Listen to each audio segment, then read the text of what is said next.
All right, now let's go ahead and take a look at the code behind this example. So I'm going to go back to the editor here.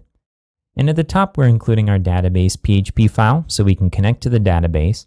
And then we have a set of functions. We have notice, get notices, people display. And if we scroll down, we have some additional scripting there at the end. So if we're processing this as PHP would, we're going to go ahead and start here and jump into those functions as they're called. So first we're going to see if get action is set. It's not, so we're going to skip this and we're going to print get notices followed by people display. So let's take a look at get notices real quick.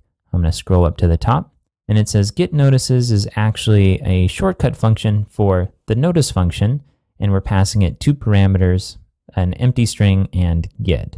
So now we're going to jump up to notice, and the two parameters that it's looking for is the text and the action. Now we use this same mechanism in our text adventure game, so I'm not going to go deep into these two functions. But real quick, we're creating a variable called notices that we can add to in this function, even though it gets called multiple times because we're using a static variable. Next, if it's an add action, we're going to add to the notices array. If it's a get action, then what we're going to do is check to see if there are any notices, and then we're going to generate a list using an implode function, and then we're going to reset the notices and return the output. Right now there are no notices, so we don't have to worry about that. And we're going to jump to people display, and I'm going to scroll down so we can see more of this. We begin with an empty output variable, and then we run the query select all from people order by name ascending. So we're grabbing all of the fields from the people database, and just like we did in our original MySQL example, we're going to loop through each item using a while statement and using the MySQL fetch array to assign an array version of each record to the row variable.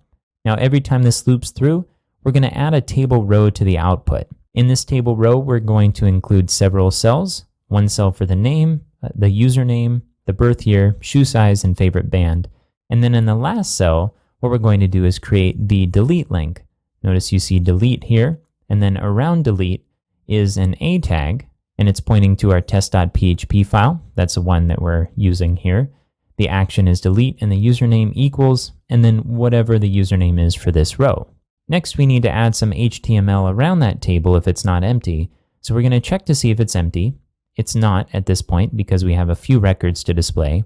And so what we'll do is take this output and we'll wrap table tags around it, but we'll also add headings for each one of the columns. So one for name, username, birth year, shoe size, and favorite band.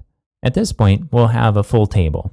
But if this output was empty, that would mean that there are no more rows in the database to display. And so we want to display some placeholder text. So what we'll do is set output to there are no people to display in paragraph tags. Finally, the function will return the output. And then if we scroll down to the bottom of this page, you'll see that this is a print statement. So that output will just get printed to the browser.